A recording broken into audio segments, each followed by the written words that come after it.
Hello student, good morning. संस्कार public उच्च माध्यमिक विद्यालय की ऑनलाइन क्लास में आपका एक बार फिर से स्वागत है। देखिए स्टूडेंट, इससे पहले हम लोगों ने 4 पार्ट किए हैं और पिछले पार्ट में हम लोगों ने चालक पट्टिका के कारण विद्युत क्षेत्र की तीव्रता और चालक गोले के कारण विद्युत क्षेत्र की तीव्रता का अध्ययन किया था। ये सब बातें किसमें चल रही थी? गाउस के नियम के अनुप्रयोगों में अपन चल रहे थे। आज इससे पहले अपन ने 4 अनुप्रयोग तो कर लिए थे, आज एक लास्ट अनुप्रयोग है। तो आज के वीडियो में देखते हैं गाउस का 5वां अनुप्रयोग। और 5वां कौन सा अपने पास है? अचालक गोले के कारण विद्युत क्षेत्र की तीव्रता। ठीक है, तो आइए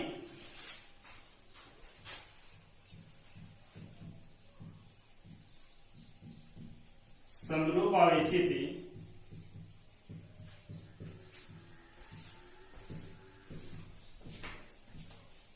अचालक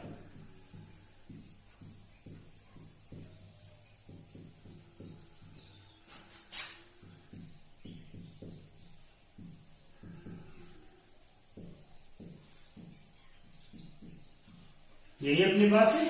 समरूप आवेशित अचालक गोले के कारण विद्युत क्षेत्र की तीव्रता। ठीक है, देखो इससे पहले अपने समरूप आवेशित चालक गोले की बात की थी, तो उसके लिए भी अपन ने 3 वैल्यू कैलकुलेट की थी। गोले के अंदर, गोले की सतह पर और गोले के बाहर किसी बिंदु पर विद्युत क्षेत्र की तीव्रता। तो आज भी हम इसके लिए भी, अचालक गोले के लिए भी अपन ने तीनों वैल्यू कैलकुलेट करते हैं। और देखिए दूसरी बात मैंने आपको कहा था कि चालक गोला है, उस पर आवेश कहाँ विद्यमान होता है? उसकी सतह पर विद्यमान होता है। और अचालक गोले के लिए, अचालक गोला है तो उसका आवेश सदैव कहाँ रहेगा? उसके अंदर पूर्ण रूप से विद्यमान रहेगा। तो अब अपने को बात कौन सी करनी है? अचालक गोले की। तो आपको पता है अचालक के अंदर आवेश कहाँ रहेगा? अंदर रहेगा। ठीक है, दोनों बातें ध्यान में रहेंगी।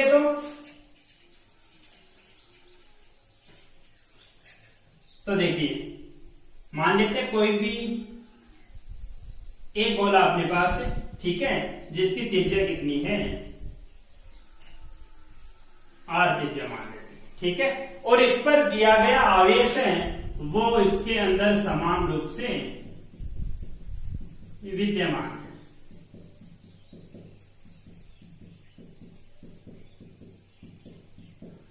ठीक है, अब देखिए जैसे मान लेते हैं इस पे आवेश कितना है टोटल? क्यों आवेश है। ठीक है, और आपको पता है कि टोटल आवेश गोले के अंदर विद्यमान है। इसका मतलब ये कौन सा घनत्व है? आयतन आवेश घनत्व है, क्योंकि पूरे आयतन में समान रूप से विद्यमान है। और मान लेते हैं इसका आयतन आवेश घनत्व कितना है?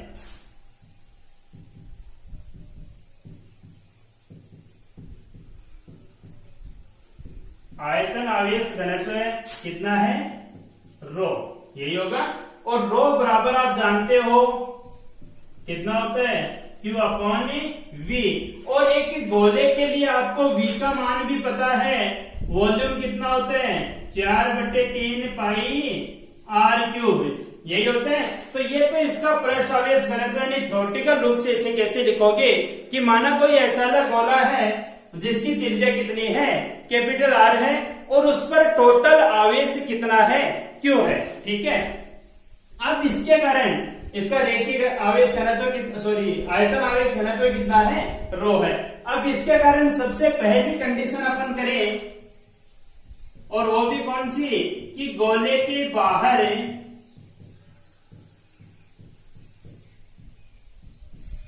स्थित बिंदु, यानी गोले के बाहर स्थित बिंदु पर विद्युत क्षेत्र की तीव्रता अपन कैलकुलेट करते हैं। मान लेते हैं कोई बिंदु ये है P बिंदु, ठीक है, इस पर विद्युत क्षेत्र की तीव्रता कितनी होगी? मान लेते हैं इसकी दूरी कितनी है? r दूरी पर विद्यमान है। ठीक है, अब सबसे पहली बात तो गाउस के नियम का उपयोग करना है। तो सबसे पहले तो अपने को क्या चाहिए? गाउसीय पृष्ठ चाहिए। तो मान लेते हैं इसके लिए कोई भी एक गाउसीय पृष्ठ गोला है।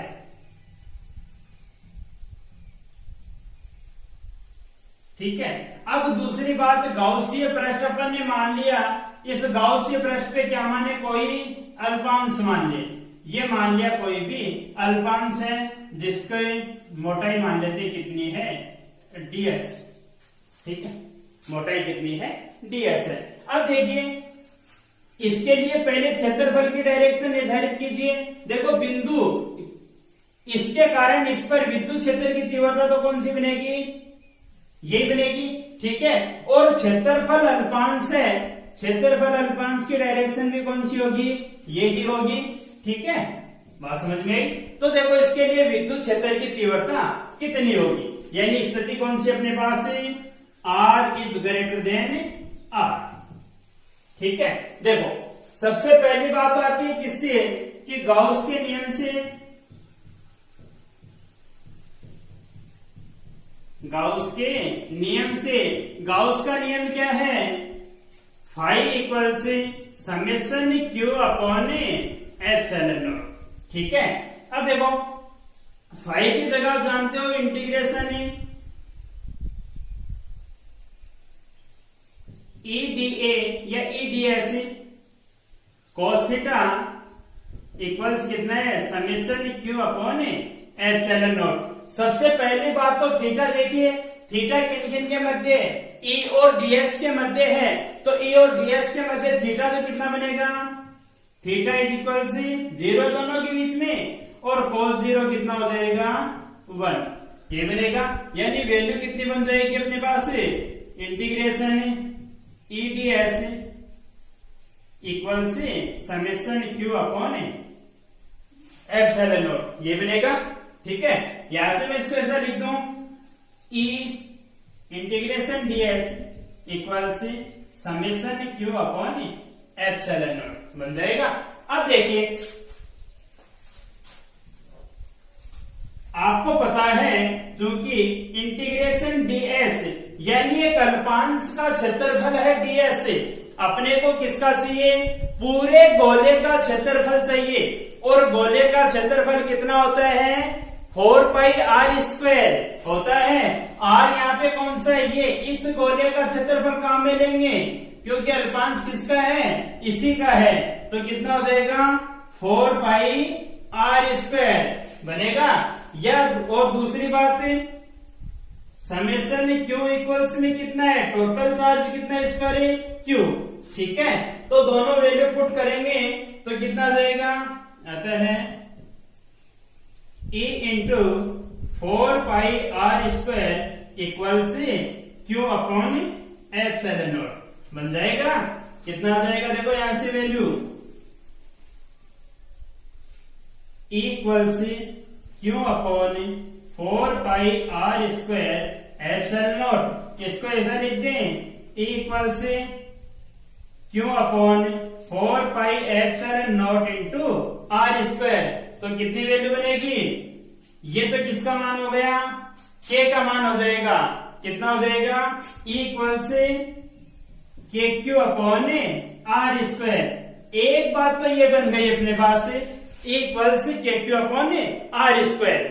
दूसरी बात देखो, पिछले वीडियो में अपन ने किया था कि चालक गोले के कारण विद्युत क्षेत्र की तीव्रता अपन ने निकाली थी, तो वो भी के क्यू अपॉन r स्क्वायर आई थी। उसके बाद मैंने कहा था कि आप चाहो तो यहाँ पर उस चालक गोले के लिए Q का जो मान था वहां पे क्षेत्रफल था, पृष्ठ क्षेत्रफल, उसके लिए वैल्यू अपन ने लिखी थी, तो या तक कर दो या फिर इसके लिए वैल्यू और पुटअप कर दो। तो देखो इसके लिए वैल्यू पुट करेंगे तो कितना बनेगा,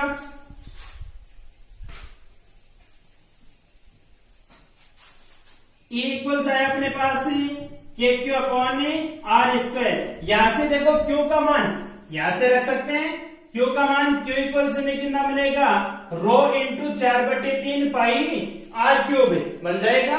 तो कितना होगा, E इक्वल से K into rho 4/3 pi r cube by कितना हो जाएगा, स्मॉल r स्क्वायर बनेगा, ठीक है। कैंसिल होने वाली कोई वैल्यू है, हो जाएगा कैंसिल। देखो E इक्वल्स में K का मान वापस से पुट कर लो, कितना होगा 1/4 pi epsilon naught rho 4 r square और 3 को मैं यहां पे लगा दूं, ठीक है। पाई से पाई कैंसिल हो जाएगा, 4 से 4 कैंसिल हो जाएगा, यानी कितना बनेगा, E इक्वल से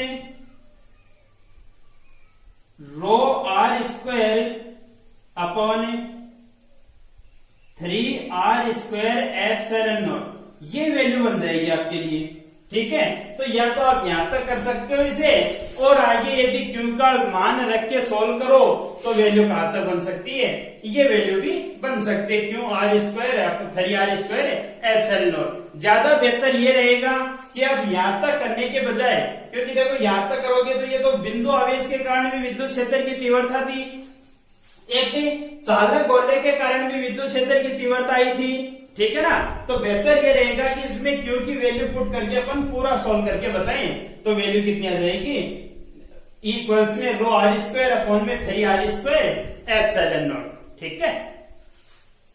ये तो थी पहली स्थिति, कौन सी, गोले के बाहर स्थित किसी बिंदु पर, ठीक है। इसकी सदिश फॉर्म आप दर्शाना चाहो तो सदिश फॉर्म के लिए आपको कुछ भी नहीं करना, केवल इतना सा काम करना है कि E इक्वल्स में रो r² upon 3r² epsilon naught.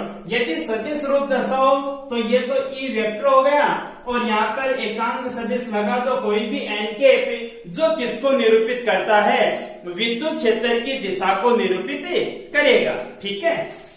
ये आ जाएगी इसके लिए सदिश रूप, और ये वैल्यू आ जाएगी कौन सी, गोले के बाहर, और गोला कौन सा, अचालक गोले के बाहर स्थित किसी बिंदु पर विद्युत क्षेत्र की तीव्रता आ जाएगी, ठीक है।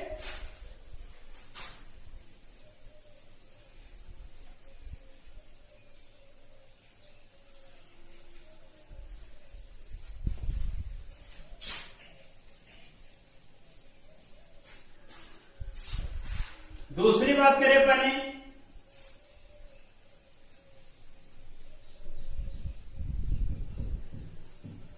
गोले की सतह पर, गोले की सतह पर यानी स्मॉल r इक्वल्स में कैपिटल R, ये बनेगा। यानी अब बिंदु अपने पास कहां पर आ गया, गोले की सतह पर स्थित,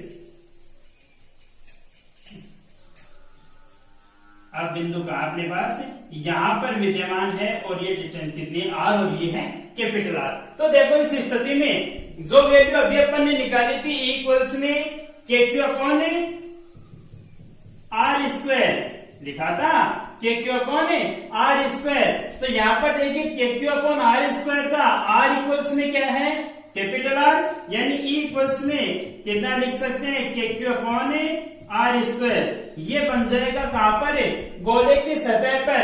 वही Q का मान रख के सोल्व करोगे तो पहले वाली इक्वेशन में सीधे सीधे भी लिख सकते हो, E इक्वल्स में कितना था, रो r² अपॉन में 3r² एप्सिलॉन नॉट,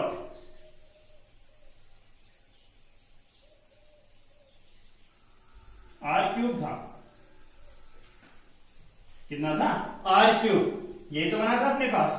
देखिए एक बार वापस देखिए, KQ अपॉन r² था, और Q की जगह मैंने वैल्यू पुट की थी, तो 1/4 पाई एप्सिलॉन नॉट इंटू में रो 4/3 पाई r³ अपॉन में r², स्मॉल r², ठीक है। तो r³ भी था, ठीक, कितना था अपने पास से, r³, तो कितना हो जाएगा यहां से भी r³। अब देखो स्मॉल r की जगह कैपिटल R रख दो, तो E इक्वल्स में कितना हो जाएगा, रो r³ upon 3r² epsilon not बन जाएगा, ठीक है। यानी कितना होगा, E इक्वल्स में r कैंसिल हो जाएगा, एक r बचेगा, यानी 1/3 रो r बाई एप्सिलॉन नॉट। ये आ जाएगी वैल्यू कहां पर है, गोले की सतह पर, ठीक है। तो गोले के अंदर तो, बाहर तो वैल्यू कितनी थी, रो r³ अपॉन में 3r² एप्सिलॉन नॉट, गोले की सतह पर कितनी आई है, 1/3 रो r एप्सिलॉन नॉट, ठीक है ना। तीसरी स्टेप देखिए,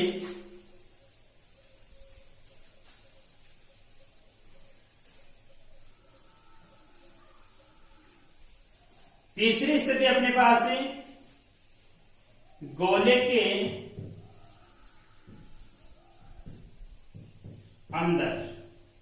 अंदर स्थित किसी बिंदु पर विद्युत क्षेत्र की तीव्रता कितनी होगी। तो देखिए गोले के अंदर यानी कंडीशन कौन सी हो गई, R लेस देन R, यानी R है दूरी है वो गोले की त्रिज्या से क्या है, कम है। ठीक है, तो देखिए इसके लिए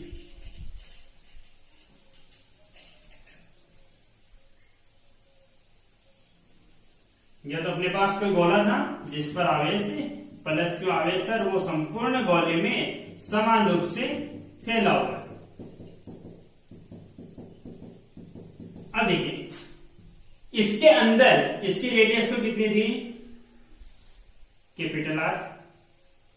इसके अंदर मान लेते हैं कोई बिंदु है यहां पर विद्यमान है जो कितनी दूरी पर, स्मॉल r दूरी पर विद्यमान है। ठीक है, तो सबसे पहले तो देखो क्या करें, इसके लिए गाउसीय पृष्ठ की कल्पना करते हैं।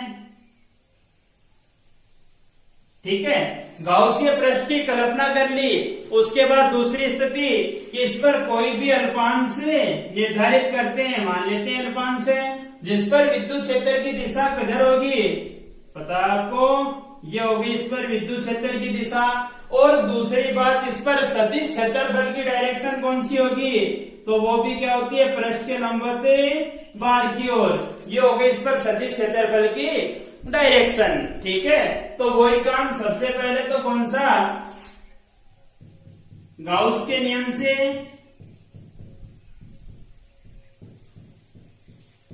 गाउस का नियम क्या था, वही फाई इक्वल से summation Q upon epsilon not, और फाई को आप क्या लिखते हो, इंटीग्रेशन है ईडीएस कोस थीटा इक्वल से summation Q upon epsilon not बन जाएगा। अब देखिए थीटा कितना बनेगा, थीटा वही दोनों सेम डायरेक्शन में है तो थीटा 0 डिग्री, यानी थीटा 0 डिग्री और cos 0 क्या होता है, 1 हो जाएगा। ठीक है, कितना बनेगा, ई डी एस इक्वल से summation Q upon epsilon not बनेगा।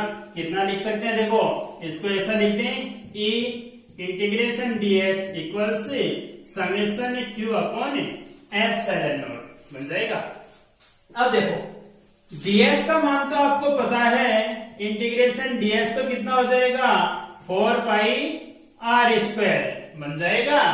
दूसरी बात इसमें मेन बात अपने पास समेशन क्यू, कि इसके अंदर आवेश का मान, पिछले में तो अपन ने मान लिया कि समेशन क्यू है वो किसके बराबर हो जाएगा, क्यू के बराबर हो जाएगा क्योंकि टोटल चार्ज था।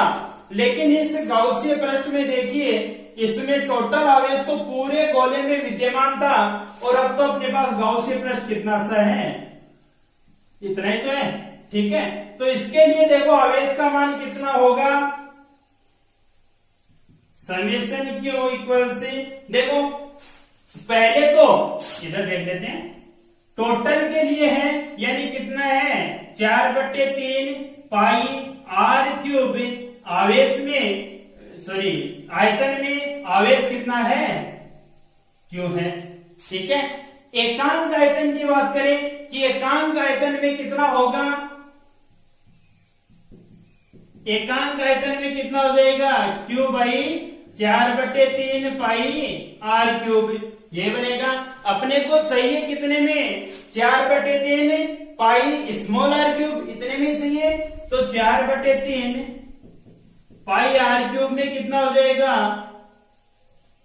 कितना बनेगा, क्यू अपॉन में 4/3 पाई आर क्यूब इंटू कितना हो जाएगा, 4/3 पाई स्मॉल आर क्यूब बनेगा। 4/3 पाई से 4/3 पाई कैंसिल, यानी वैल्यू क्या बनेगी अपने पास, Q are cube into are cube बन जाएगी। वैल्यू पुटअप कीजिए, यानी समेशन क्यू का मान कितना आ गया, Q are cube into are cube. थोड़ा सा ध्यान रखना है इस बात का कि जो आवेश है इस गोले में, जो गाउसीय पृष्ठ हमने माना है, इसमें आवेश का मान कितना होगा वो इस अकॉर्डिंग अपन सोल्व कर सकते हैं। ठीक है, तो देखो कितना बन जाएगा, समेशन क्यू इक्वल्स में ये आ गया।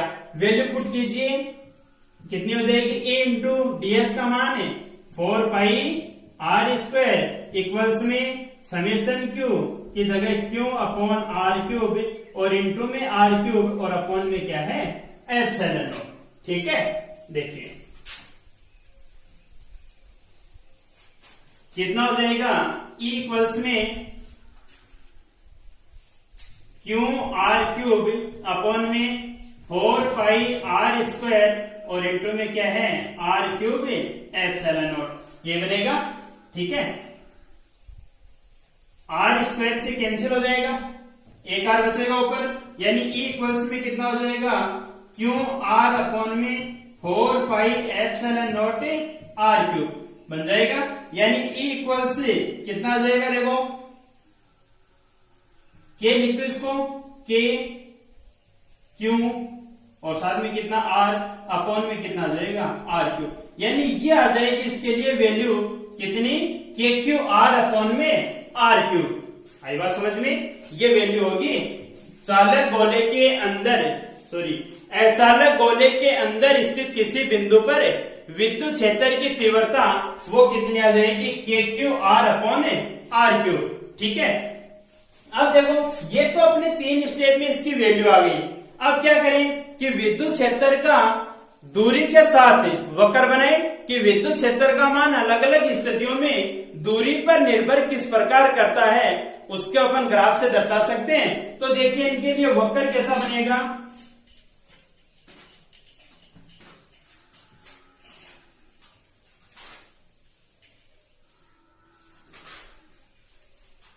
देखो पहली स्थिति तो अपने पास थी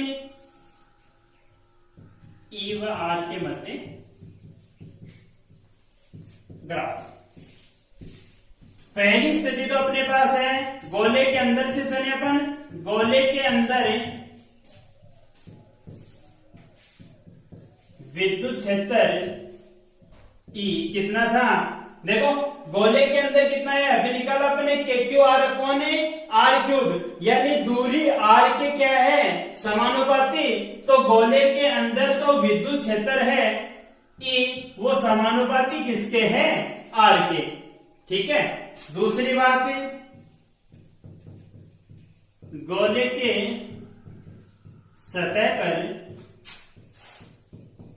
विद्युत क्षेत्र, देखो गोले के सतह पर विद्युत क्षेत्र ई क्या दूरी पे निर्भर कर रहा था, नहीं कर रहा था, दूरी स्मॉल आर पे निर्भर नहीं करता है, यानी फॉर्मूले में देख सकते हो आप ई कितना वहां पे नियत है। ठीक है, तीसरी बात अपने पास है गोले के बाहर विद्युत क्षेत्र, गोले के बाहर विद्युत क्षेत्र था वो दूरी पर किस अकॉर्डिंग निर्भर कर रहा है, आर स्क्वायर के व्युत्क्रमानुपाती था ये ना, ई व्युत्क्रमानुपाती 1 अपॉन आर स्क्वायर। ठीक है, यदि ये इसे ध्यान दे रहे तो अपने पास 3 फॉर्मूला था, पहला था सीधा सीधा बाहर के लिए के क्यू अपॉन आर स्क्वायर, तो देखो आर स्क्वायर के व्युत्क्रमानुपाती था, लिख दिया अपन ने। दूरी पे निर्भरता देखनी है, दूरी पे निर्भरता इस फॉर्मूले से देख सकते हो, उस फॉर्मूले की अपने को आवश्यकता नहीं है। ठीक है, सतह पे इक्वल्स में के क्यू अपॉन में कैपिटल आर स्क्वायर, तो निर्भर नहीं कर रहा था, बाहर अपन अंदर निकाला था, अंदर कितना था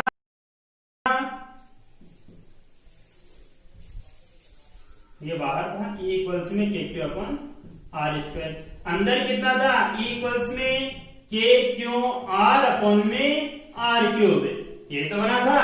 ठीक है, तो देखिए इसमें तो ई है समानुपाती है आर के, इसमें ई आर पे निर्भर नहीं कर रहा, और इसमें ई है वो आर स्क्वायर के क्या है व्युत्क्रमानुपाती। ठीक है, तो देखिए ग्राफ कैसा बनेगा इसके लिए,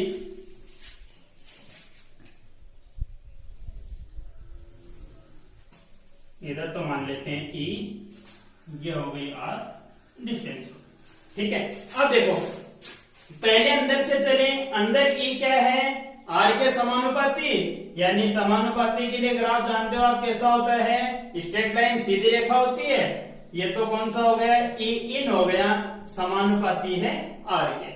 फिर चले अपन कहां पे, सरफेस पे सतह पे चले, सतह पे देखो ई नियत है, तो ई क्या है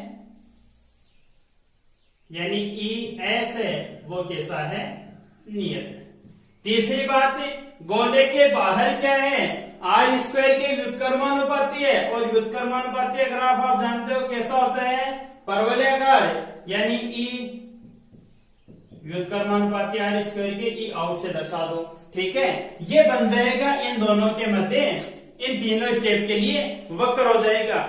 आपने 11th क्लास में जब ग्रेविटेशन गुरुत्वाकर्षण वाला चैप्टर पढ़ा था, उस टाइम भी आपने सेम ऐसा ही ग्राफ बनाया था।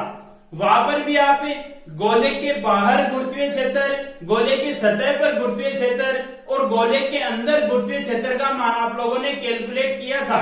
ठीक है, और उसके लिए भी आपने वक्र ऐसा बनाया था।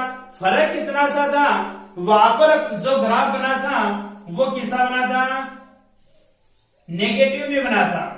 कैसा बना था, नेगेटिव में बना था, इस अकॉर्डिंग ग्राफ बना था।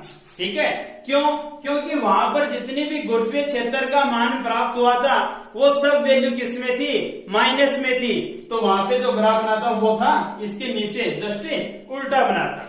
ठीक है, आज के लिए बहुत इतना है, बाकी बात करेंगे अपन। देखो गाउस के नियम के अनुप्रयोग अपने कंप्लीट हो गए हैं, बाकी नया टॉपिक है वो नेक्स्ट वीडियो में अपन शुरू करते हैं। आज के लिए धन्यवाद।